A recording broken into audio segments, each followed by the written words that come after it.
시청자 여러분 안녕하십니까? 헬로티비 뉴스입니다. 의정부시가 지난해 말 예비군 훈련장 이전 부지 선정을 위한 시민 공론장을 실시했습니다. 그리고 그 결과 이전 부지로 자일동이 선정됐는데요. 이 시민 공론장을 두고 절차적 하자가 있다는 주장이 나왔습니다. 김지호 의정부시의원 전화 연결해 이야기 나눠보겠습니다. 안녕하십니까? 네, 안녕하십니까. 의정부시의 김지호 의원입니다. 네, 예비군 훈련장 이전 부지 선정을 위한 시민 공론장을 두고 절차적 하자가 있었다고 주장하고 계시는데요. 이유를 먼저 설명해 주시죠.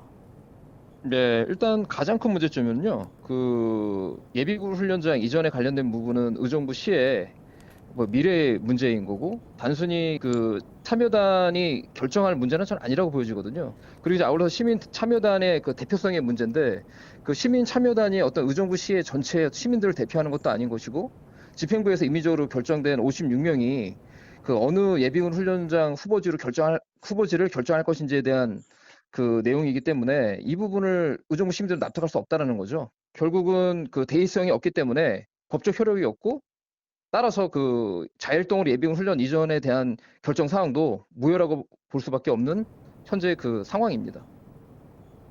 네, 그리고 김동근 의정부시장이 예비군 훈련장 이전에 대한 책임을 회피하기 위해 시민 공론장을 활용하고 있다고도 지적을 하셨는데요. 네, 좀 안타깝긴 한데요. 우연히 계속 반복되면 저는 필연이라고 보여집니다. 2023년에 쓰레기 소각장, 장암동에 있는 쓰레기 소각장 이전 문제건에 대해서 시민 공론장을 통해서 자일동으로 이전 결정이 됐거든요. 그리고 나서 2024년 12월에 시민 참여단의 또 투표를 통해서 호원동에 있는 예비군 훈련장이 자일동으로 또 이전되는 결정이 됐는데 좀 이런 부분들은 시장 입장에서는 회피 시설이고 혐오 시설이기 때문에 일정 지역에다 결정을 본인 스스로 하게 되면은 부담이 되기 때문에 시민 공론장이나 또는 시민 참여단을 통해서 결정을 한 것으로 판단해서 뒤로 좀 숨는 그런 모양새가 있어서 좀 다소 좀 유감스럽고 아쉽다는 말씀을 드리고 싶습니다. 네, 그럼 이 예비군 훈련장 이전 문제를 어떻게 해결해야 한다고 보시고 계시나요? 이 부분은 다시 원점부터 전면 재검토를 해야 될 것 같고요. 의정부 관내에 지금까지 70년 동안 미군 캠프가 8개가 있었고요. 그래서 70년 동안에 대한민국 국가 안보를 위해서 희생된 도시인데 여기에 또 예비군 훈련지가 들어서게 되면은 언제 또 이전될지 모르는 그런 상황인 거거든요. 그렇기 때문에 이거는 지역 정치인들이 머리를 맞대고 어떻게 고민을 해야 되는지 부분인 거지 단순히 어떤 시장의 판단으로 결정할 부분이 아니라고 보여집니다. 그래서 좀 더 공격적으로 의정부 관내 예비군 지를 국방부와 적극적으로 협의하여 관내 이전에 대한 부분들도 다시 재검토해야 되는 상황이라고 보여집니다. 네, 알겠습니다. 오늘 이야기는 여기까지 나누겠습니다. 지금까지 김지호 의정부시 의원이었습니다.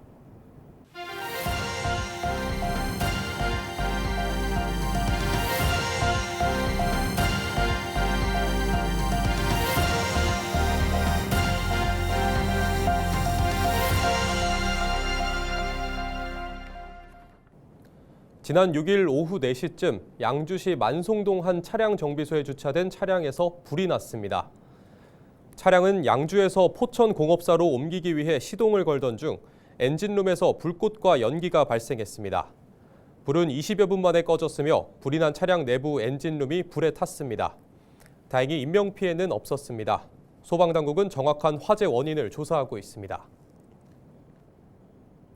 같은 날 저녁 6시 17분쯤 양주시 남면 주택에서도 불이 났습니다.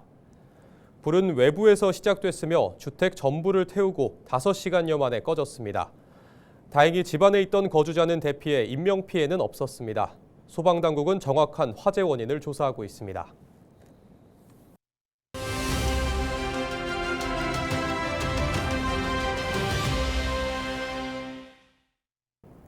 양주시가 문화관광 분야의 컨트롤 타워라고 할 수 있는 자체 문화관광재단을 설립하겠다는 계획을 발표했는데요. 지역의 다양한 자원을 제대로 활용하고 시민들의 문화 향유 기회를 늘리겠다는 구상입니다. 홍미영 양주시 문화관광과장에게 자세한 이야기 들어봤습니다.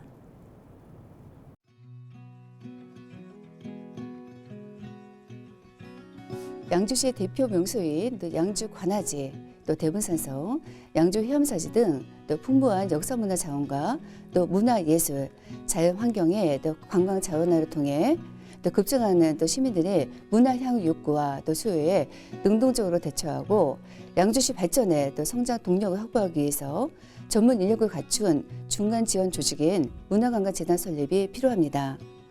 아울러 급변하는 정부의 문화관광 정책에 좀 대응하고 각종 공모사업도 지역문화재단을 통해서 진행되고 있어 경기도 32개 시군 중 미설립 지역 8곳도 현재 모두 재단 설립을 추진 중에 있습니다.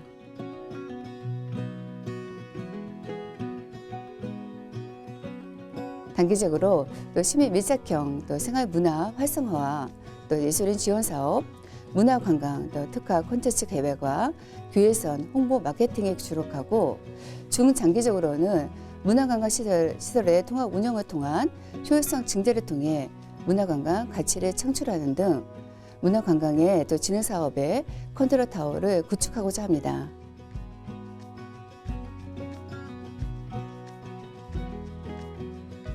지역 문화관광재단의 역할 및 안정적인 정착을 위해서 의견을 청취하였고 재단 설립 시 검토해야 하는 주요 사항으로 시민 의견 수렴, 또 이관 사업, 또 전문 인력 구성 및 채용, 또 지역 내 유관기관 단체와의 협력 체계 구축 등 구체적인 사례를 조사하였습니다.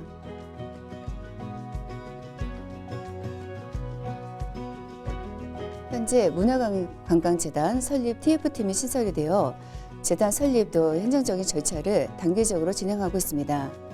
의회, 유관기관, 또 단체, 시민대상, 간담회를 개최할 계획이 있고 남아있는 설립 절차로는 또 3월 초 타당성 검토 최종 보고회와 또 주민 공개, 또 양주시 출자 출원 기간 운영심의위원회 심의, 경기도 2차 설립 협의와 또 조례 제정 및 출연금 동의안을 의회 승인을 받아 올 10월에 출범을 목표로 추진하겠습니다. 양주시 지역 특성과 여건을 반영한 재단 설립에 노력하겠습니다. 정부의 의대 증원 정책과 이에 반발한 전공의들의 집단 사직으로 시작된 의정 갈등이 꼬박 1년이 됐습니다. 병원을 떠난 전공의들 가운데 겨우 2.2%만 복귀했는데요. 병원은 언제쯤 정상화될 수 있을지 여전히 안개 속입니다. 보도에 전소연 기자입니다. 강원대병원 응급실 앞에 정상 진료한다는 내용의 안대문이 붙었습니다. 지난해 9월 성인 야간 진료를 중단한 지 4개월 만입니다. 전공의에 이어 일부 교수들까지 떠나는 바람에 진료 시간을 줄였었는데 채용을 거쳐 지난달 24시간 진료를 재개한 겁니다. 하지만 완전 정상화된 건 아닙니다. 의정 갈등이 봉합되지 않은 채 1년 넘게 진행 중이기 때문입니다. 지난해 2월 6일 정부는 필수 지역 의료를 살리겠다며 의대 증원을 발표했습니다. 2025 학년도부터 의과대학 정원을 2,000명 증원하여 현재 3,058명에서 5,058명으로 확대합니다. 전공의들은 자신들의 입장이 반영되지 않은 일방적 밀어붙이기라며 사직서를 내고 병원을 떠났습니다. 1년이 지났지만 돌아온 전공의는 극소수에 불과합니다. 보건복지부가 더불어민주당 임미애 의원실에 제출한 자료를 보면 전국 수련병원에 출근 중인 전공의는 사직서를 수리하기 전 시점인 지난 6월 기준 인원의 약 7% 수준입니다. 레지던트는 9%가 출근하고 있고 인턴은 2%뿐입니다. 정부는 지난달 사직 전공의를 대상으로 레지던트 모집을 실시했지만 사직서를 낸 전공의 중 2.2%만이 병원으로 돌아왔습니다. 네, 전공의는 없기는 한데 지원자 없습니다. 정부는 이달 다시 한번 모집을 추진한다는 계획입니다. 하지만 의대 정원을 둘러싼 타협이 이뤄지지 않은 상황에서 전공의들의 병원 복귀를 기대하긴 어려워 보입니다. 정부의 일방적 정책 추진과 전공의들의 집단 사직으로 빚어진 의정 갈등. 결국 승자 없이 의료 소비자만 1년째 고통을 감수하고 있습니다. 헬로티비 뉴스 전소연입니다. 지난 6일 오전 9시 30분쯤 양주시 덕계동의 한 아파트에서 불이 났습니다. 불이 나자 옷으로 불을 끄려고 했으나 꺼지지 않았고 아파트 아래층에서 불이 났다는 소리를 듣고 소화기로 불을 끈 것으로 알려졌습니다. 이 불로 불이 난 집에 살고 있던 60대 여성이 부상을 당했습니다. 소방당국은 정확한 화재 원인을 조사하고 있습니다. 지난 6일 2시쯤 양주시 백서급의 한 도로에서 화물 차량에 불이 나는 사고도 있었습니다. 당시 식당에서 밥을 먹던 주민이 차량 적재함에서 불을 발견하고 신고했고 운전자는 소화기로 불을 끄고 있었습니다. 이 불로 다친 사람은 없었고 차량 적재함 일부가 그을렸지만 인명피해는 없었습니다.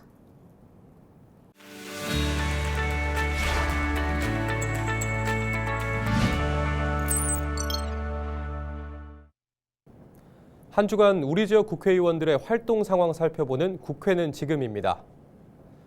이재강 의원이 민주당은 민생 예산을 삭감하지 않았다고 강조했습니다. 국민의힘이 최근 추경 논의에 앞서 민주당이 삭감한 민생 예산의 원상복구가 시작이라고 주장한 데 대해 이재강 의원을 포함한 더불어민주당 예산결산특별위원회 위원들은 지난 3일 국회 소통관에서 반박 기자회견을 열었는데요. 이 의원은 민주당이 삭감한 예산의 주 내용은 정부가 주머니 쌈짓돈 쓰듯 쓰는 예비비와 용처 확인이 불가능한 특활비라고 설명했습니다.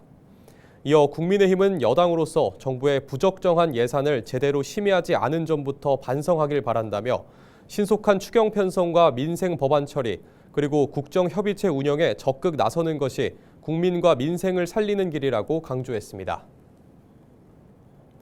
김용태 국회의원이 최근 서울대학교 산림과학부 등과 탄소중립 목재도시 국제공동연구를 위한 협약을 체결하고 호라이즌 유럽 프로젝트 도전을 공식화했습니다. 호라이즌 유럽 프로젝트는 EU가 오는 2027년까지 955억 유로를 투입하는 세계 최대 다자간 연구혁신 프로그램인데요. 협약에 참여한 단체는 앞으로 가평 우드시티를 기반으로 한 국내 탄소 중립, 산림 순환 경영 모델을 개발하는 공동 연구를 진행할 계획입니다. 김 의원은 프로젝트를 통해 국가 탄소 감축 목표에 기여하고 지역 경제를 활성화해 나갈 것이라고 말했습니다. 박지혜 국회의원이 의정부 노인복지관에서 배식 봉사 활동을 진행했습니다. 박 의원은 지난해 가을부터 배식 봉사 활동을 이어오고 있는데요. 봉사활동 후에는 녹양 종합사회복지관에서 열린 감사의 밤 행사에 참석했습니다. 박 의원은 어려운 시기에도 이웃들을 생각하며 넉넉히 내어주는 의정부 시민들의 마음이 뜨거워진다며 올 한 해 의정부 시민들을 더욱 열심히 섬기겠다고 말했습니다. 지금까지 국회는 지금이었습니다. 국토교통부가 지난 5일 발표한 2024년 12월 주택 통계에 따르면 수도권 미분양은 16,997가구로 전월보다 17.3% 늘었습니다. 수도권 미분양 대부분은 경기도에서 나왔습니다. 경기도 미분양은 12,900여 가구로 전국에서 미분양 분량이 가장 많은 것으로 파악됐습니다. 악성 미분양으로 분류하는 준공후 미분양 주택도 도내에 2천여 가구가 있는 것으로 나타났습니다. 의정부시는 전기차를 구매하는 시민과 법인 등을 대상으로 2025년 전기자동차 보급 사업을 추진합니다. 올해 지원 규모는 총 586대로 상반기에는 450대 신청을 받습니다. 승용차는 최대 820만 원, 화물차는 최대 1,505만 원까지 지원받을 수 있으며 특수화물차, 택시, 소상공인, 사성이 계층 등은 추가 지원금을 별도로 받을 수 있습니다. 보조금 신청은 대리점과 차량 구매 계약 후 무공해차 구매 보조금 지원 시스템을 통해 가능합니다. 김동연 경기도지사가 지난 6일 타마라 모히니 주한 캐나다 대사와 만나 최근 경제 상황에 대해 의견을 나눴습니다. 두 사람은 미국발 무역 위기 속에서도 상호 신뢰를 바탕으로 한 협력 방안을 논의했는데요. 이어 FTA 체결 10주년을 맞은 한국과 캐나다의 발전 방안에 대해서도 이야기를 나눴습니다. 경기도는 지난 2022년 9월부터 캐나다와 지속적인 교류를 이어오고 있는데요. 특히 자매 지역인 캐나다 브리티시 컬럼비아주와의 교류를 활발히 진행 중입니다.